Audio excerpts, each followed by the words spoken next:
What is up, guys, and welcome back to the Cosmic Den. I am your host, Ro, and to be completely frank, a little bit hungover. However, that will not, and I repeat, not stop me from giving you guys some education on female nature.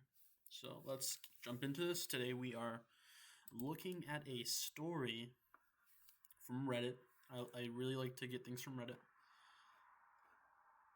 about a woman who has ridden the cock carousel. She knows her way around it, and now she's found a great guy. He's caring, he's smart, typical nice guy stuff.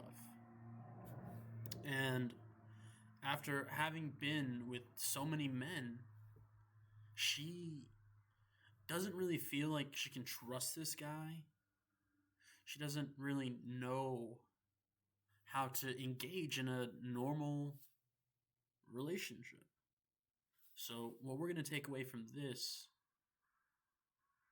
is that, yes, hooking up with people is great. It's fun. However, if any of you men out there, or women, especially women, want to eventually have kids, lead a stabler life, then pair bonding and your ability to do so is going to be paramount with that. Because if not, you get people like this. So let's read. Can't heal from multiple broken hearts. Dating advice. I am with an amazing guy right now. He's caring, smart, and creative. But multiple breakups, lies, and manipulation from guys in the past have caused me to have a hard time being receptive to him. I'm afraid to take the next steps of marriage and kids. I'm afraid that marrying him will take away my autonomy and tie me to the home forever. I respect him and kind of trust him. Whenever we talk about sex, I feel like degraded. He never said anything degrading. It's just that I can't help but feel gross and slutty whenever we dirty talk. I sometimes have the hope that he's a player in disguise and will leave me.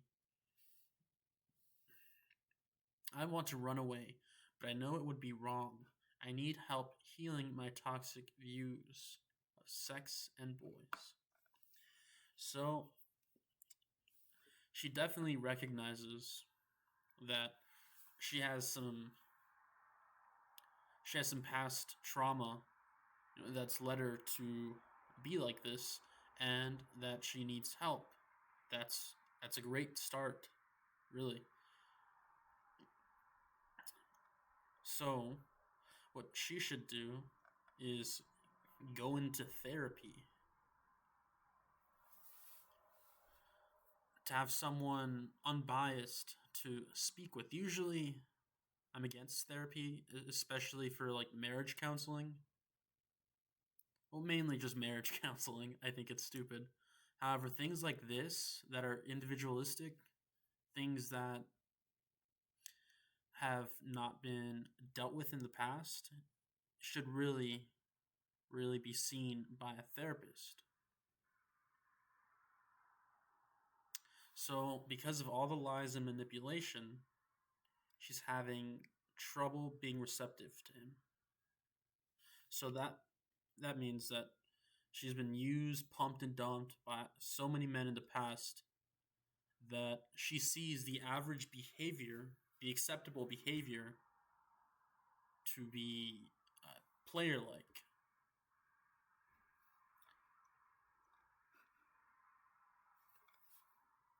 Okay.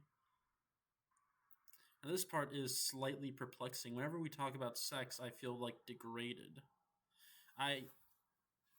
I'm going to interpret that as she has an unhealthy relationship towards sex.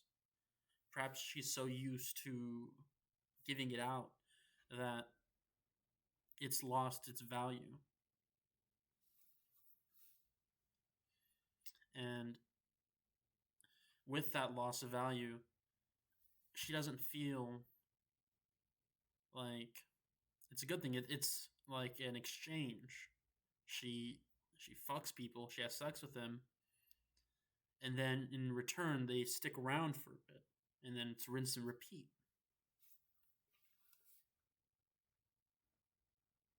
And here, this is particularly interesting. She sometimes has the hope that he's a player in disguise and will leave me. So again, her average way of operating is sleeping with these bad boys. And now that she has gotten a good guy, a nice guy, she doesn't really know how to deal with it. She's ruined her ability to pair bond, and if she wants to have any chance at having a normal, stable relationship, she's going to have to go to therapy. It's going to take a while. So, just to back that up, I do have, and ignore the big toe thing. That's a interesting book that I'm going to buy soon. So, here we have a study, neurobiological mechanisms of social attachment and pair bonding. So we're just going to read the highlights here, just to back up the idea that pair bonding is very important, and if you want to have children, you will have to be able to pair bond. And hooking up without regard for whom you're sleeping with will ruin that ability. I would say it more so for women than men, but still, it's detrimental for both. So, social monogamy has evolved independently in distant species. What that tells us is that this mechanism is aiding species in surviving, and that's why it's coming up.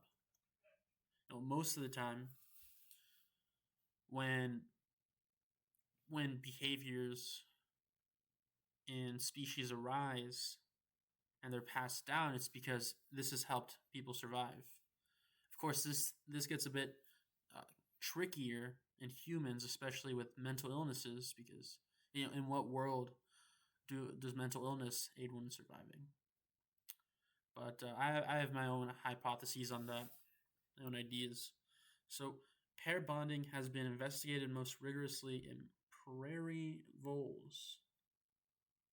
So I don't actually know what that is, but I'm assuming it's just some like prairie animal. All right, pair bonding is regulated by dopamine, oxytocin, vasopressin, and other neural systems. A model of neural pathways of pair bonding has emerged. So, as the title says, this is definitely studying the neurobiochem of pair bonding. So, that's important, and I'm sure at some level, once someone has lost the ability to pair bond, they might produce less oxytocin after sex. However, social monogamy, this is what's very interesting about this study to me, is that it popped up in other species. We're not the only ones who experience this phenomenon. So let's move on to the next study. So this is attachment and pair bonding, pretty creative title. And by the way, that study is from 2015. This one's also from 2015, June. So highlights, relative to other primates, humans are born immature, less fully developed. Yes, absolutely. You can't expect a baby to be able to fend for themselves. So, as a way to propagate our species, we pair bond. The mother and father, this is how it's supposed to go, but the mother and father get together, and they pool their resources in. The father, goes to work. The mother aids in taking care of the children. And that system has worked for a really long time. So human parents are often pair bond, which increases parental investment in child rearing. I just mentioned that. On average, pair bonded partners support each other emotionally and motivationally. Yeah, I would say, sure, that's average.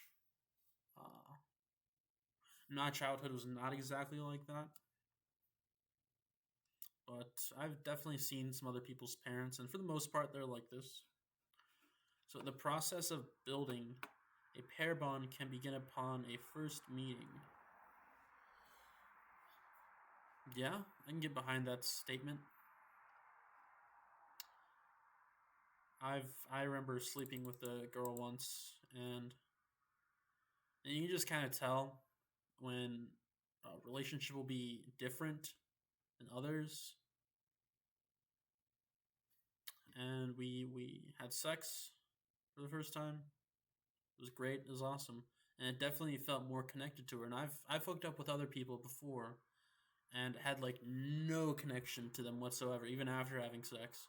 So that is interesting. Once a pair bond has formed, the partners often exert themselves to maintain it. So yeah, that goes with the whole.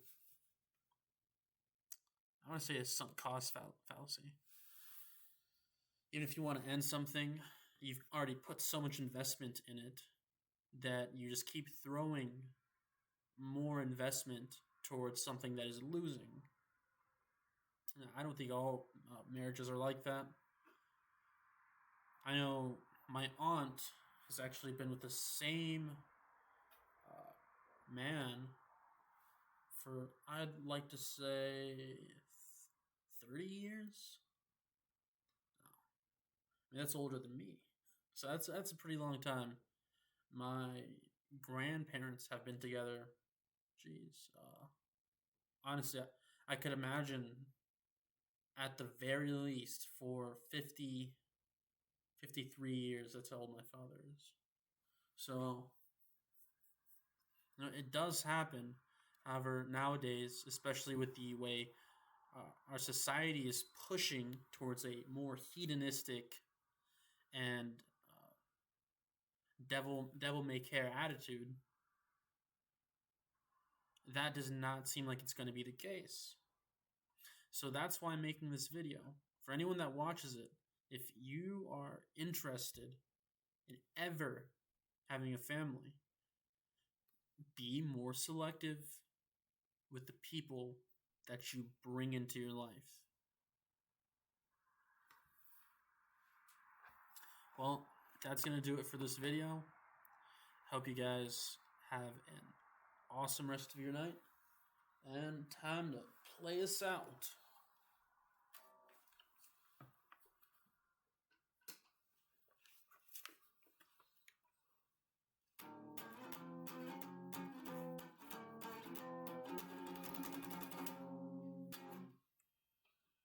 Thank you.